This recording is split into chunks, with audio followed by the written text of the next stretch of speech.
because in that first episode, the feedback that I got was, well, I understood what Brittany meant. I understood what she meant. You wasn't getting it. You wasn't listening. You wasn't understanding. I clearly understood what she meant. And I'm saying, okay, well, you understood what she meant. I understood what she said. I do have something to say. I'm not listening. The fact you just have to accept it. You have to accept him for who he is and what he wants. Accept what he gonna do. Okay, like if you told me that you want a second wife, I'm gonna fight for you not getting a second wife. But if I see that you done made your mind up and that's what you gonna do. So why don't you want me to have a second wife? And so I had to realize that I had these expectations and I had to let go of those expectations. And I had to admit to myself that those expectations were not fair. It was not fair to expect you to fulfill certain emotional and social needs for us. You got to know when to fold them and when to hold them. From my experience, I don't think you know when to fold. If you never quit, you can't lose. So this is the mentality I had going into it. I didn't expect it to be a simple task.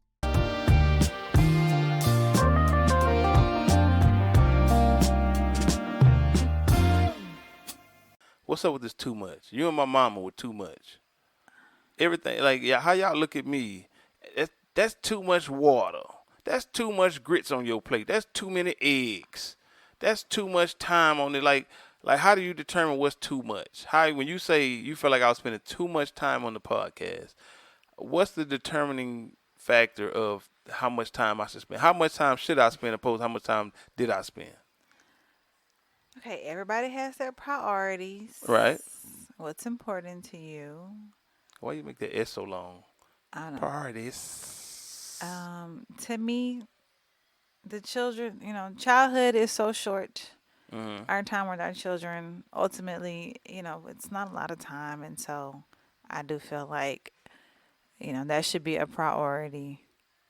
And not to say you can't do other things, but that should be a priority. I just feel like it wasn't balanced. Not to say that you shouldn't have done a podcast. About, you said too much time. You didn't say, yes. What? So it was not balanced. Your time was not balanced. According to what, who, how? My perspective.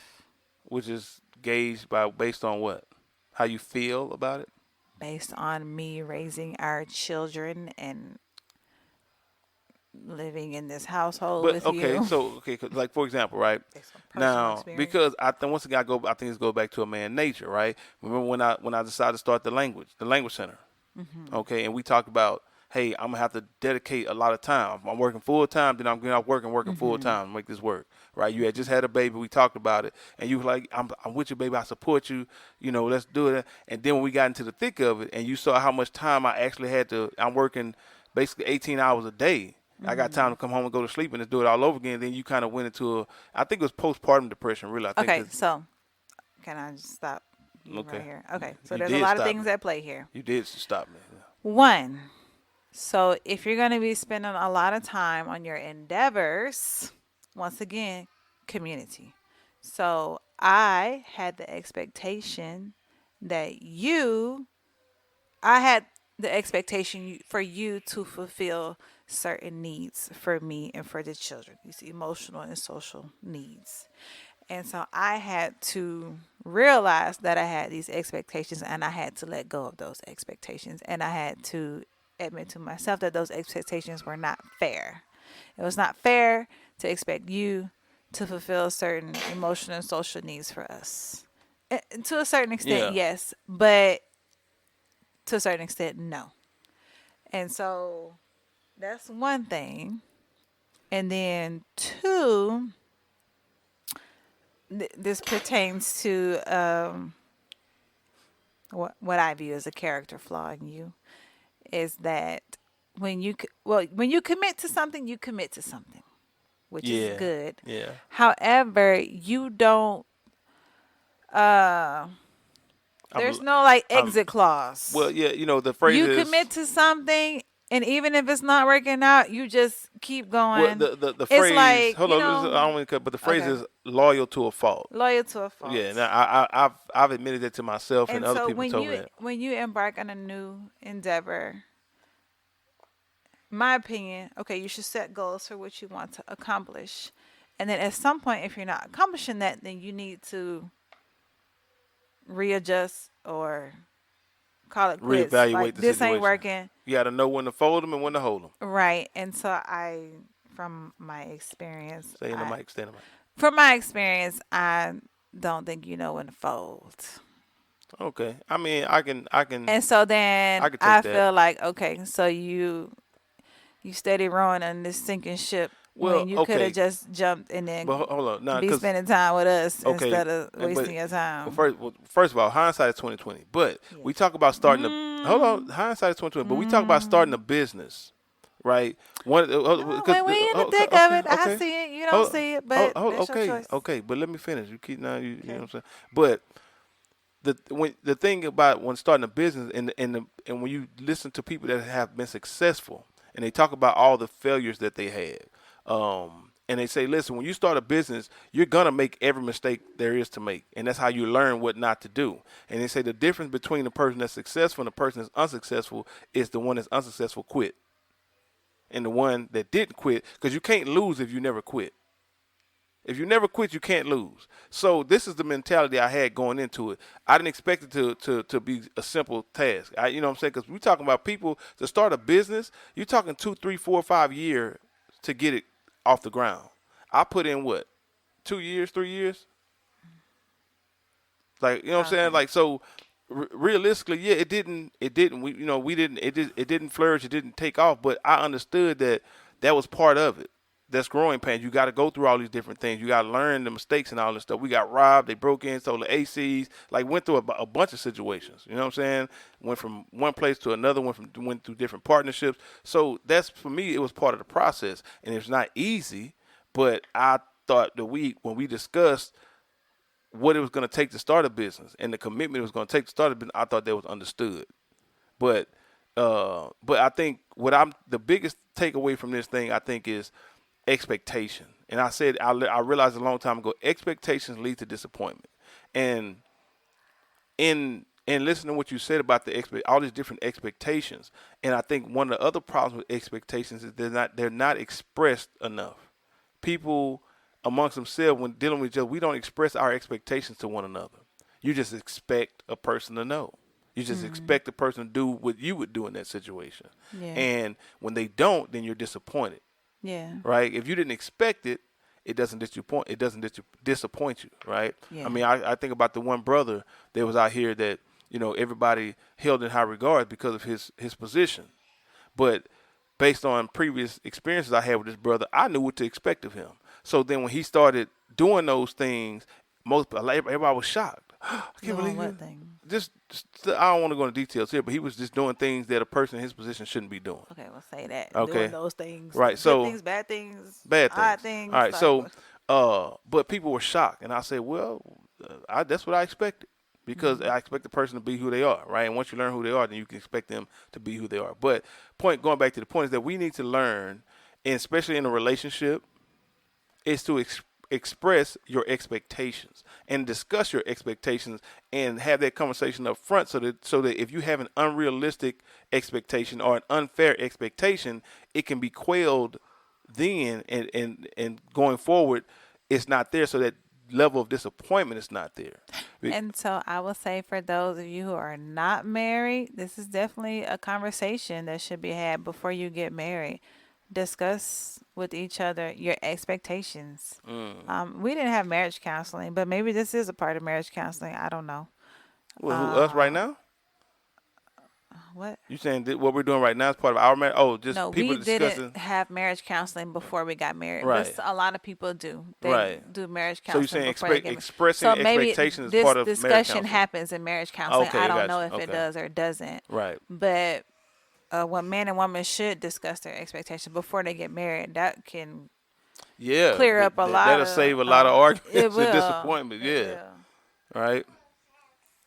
What do you got? A toy. Uh, Come here stumping, looking like James Brown by the head. Yeah, y'all got to see this boy. Um, yeah. So, but I think that's big. Because listen to what you're saying. Like, I had no idea of these expectations, and that's another thing. Cause me, I'll be honest with you, and I like to think I represent, men in the general sense, right?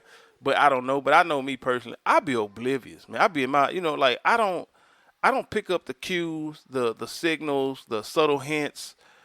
It depends on the mind frame I'm in. Like if I'm in, what I'm saying, if I'm in game mode, like if I'm in a situation where I'm trying to function and I have to overcome, adapt and overcome, then I'm picking up everything. Yeah. But in certain settings, I'm not. I'm taking what you're saying and I'm hearing the words and I'm applying the definition of the word into to my understanding based on to determine what you're saying. I'm not uh, trying to figure out what you're saying. Yeah. Right? I speak English. You speak English. You saying English words. What you said is what you meant. And a lot of times, like because in that first episode, the feedback that I got was, well, I understood what Brittany was saying. No, I understood what Brittany meant. I understood what she meant. You wasn't getting it. You wasn't listening. You wasn't understanding. I clearly understood what she meant. And I'm saying, okay, well, you understood what she meant. I understood what she said. And I think it's a different, you know what I'm saying? So, sometimes we expect people to get it. And as a man, I can't speak for all men, but I like to think a lot of men, we get what you give us. You know what I'm saying? I'm not reading between the lines. I'm not looking deeper or beyond or you know what I'm saying? Like you say this, that's what it is. Like you know what I'm saying? If I ask you, are you okay? And you say, yeah, I'm fine. But your body language is different or whatever you're doing and you're hoping that I'm gonna pick up the cues and know that you're not fine and probe deeper and figure it out because I care that much that I'm not gonna just take that and listen. If I ask you if you're okay and you tell me you're okay, hey, she's okay. You Yeah. Yeah. because once again I can't read minds, right? Because if you ask me if am I okay, and I tell you yes, but really I'm not. I'm telling you yes because I don't want to deal with whatever I'm dealing with. I don't want you to deal with. I don't want to talk to you about it. Are you okay? Yeah, I'm fine. Because I don't want to talk to you about it. I don't want you to come and dig and and probe and figure Yeah. out what's wrong with me. But I think sometimes, when the role is reversed, that's kind of what's expected. And I'm saying for men, straightforward communication works best for me. Like, and I think for generally for men. But at the same time, I gotta say, okay, well, that's not how women communicate. So then I gotta be more in tune with, okay, maybe I gotta dig more. Maybe I gotta listen more. But it's just, just understanding the nature of a person, how people work.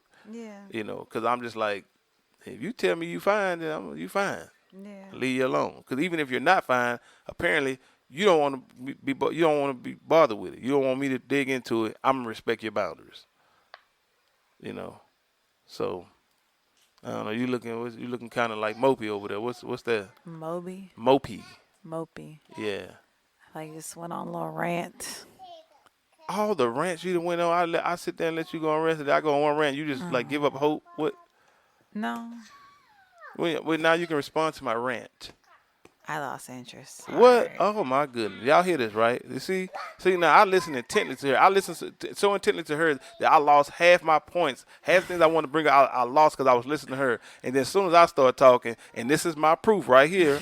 See, I've been saying this for years because I grew up in the '90s. The whole thing was men don't listen to women. Men don't listen to women. It's all the sitcoms, all the comedians. And now as I get married and I'm dealing with women, I realize as soon as I start talking, she stopped listening. It's too much. What's too much? Going on and on about the same point. I was listening. You do it for an hour. An hour. Yes. Okay. I listen intently. You listen intently for an hour. Me going on Not and an on hour about the same straight. point. Not a strange. What are you Okay. talking about? I made one point Okay. and I expounded on it, but it's not. But once again, as soon as I start talking, you stop listening, and that's fine. You know what I'm saying? But see, here's the problem with communication. Because it's fine for you to tune me out, but if I do it to you, then I'm a bad husband. Come on. I'm trying to get You ain't trying to do it. You trying to use him as an excuse to not deal with me no more. You're messing. You're ruining the podcast. We're supposed to be talking and vibing with one another and sharing information that people can build off of. And now that I'm engaged and I'm sharing my little perspective, you don't care. So that rant I went on, all the stuff I said, you got nothing to respond to. Mm, mm, mm. That see, I might well stop listening to you. See, because it's not a two-way street. This is a failure to communicate. But anyway, it don't matter because you know what? The people out there, y'all heard it. I hope I said something beneficial to somebody out there. You can take something from what I said. But yeah, the whole thing with expectation is that if you're gonna have them, they need to be expressed. They need to be understood by the person clearly. You can't assume that a person is gonna know what you expect because we make the assumption that if I would do it, then they would do it. If somebody asked me for such and such, I would do X, Y, Z. So you assume that because you did it, they would do the same thing for you. Well, we're not raised the same. We don't come from the same places. We have different backgrounds. So you can't expect people to do what you would do. I do have something to say. I'm not listening. Okay. So I do want to say, like, you always say expect people to be who they are. And I think that's important. Expect your husband or your wife to be who they are and not hold them to this expectation of who you think they should be or what you think they should do.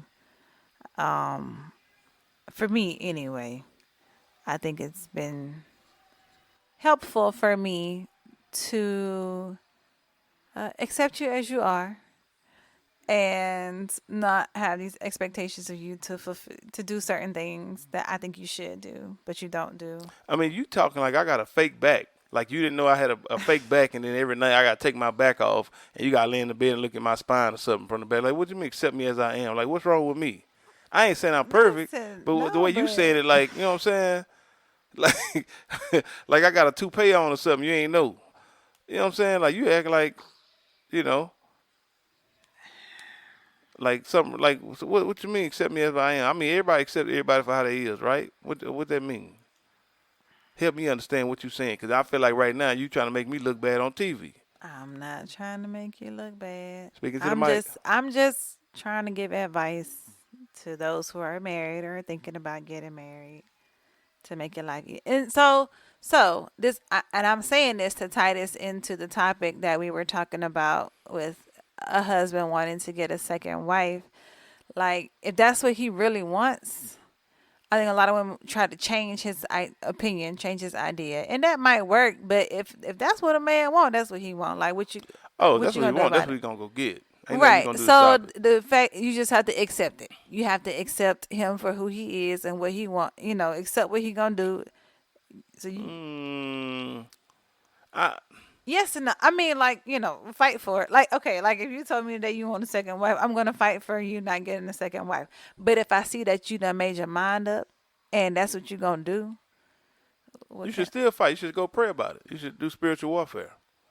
okay. But so how does that play out? Like what is that fight? When you say fight for, when you say when you're saying okay, you will fight what how? Like what do you like? I say okay, I want a second wife. What are we fighting? What how do you fight that? I mean, how about argue with you all the reasons you should not get a second wife? Um, If we start reaching, making these reaches, start saying, coming up with reasons. Men that get second wives die younger. Like what you coming up with?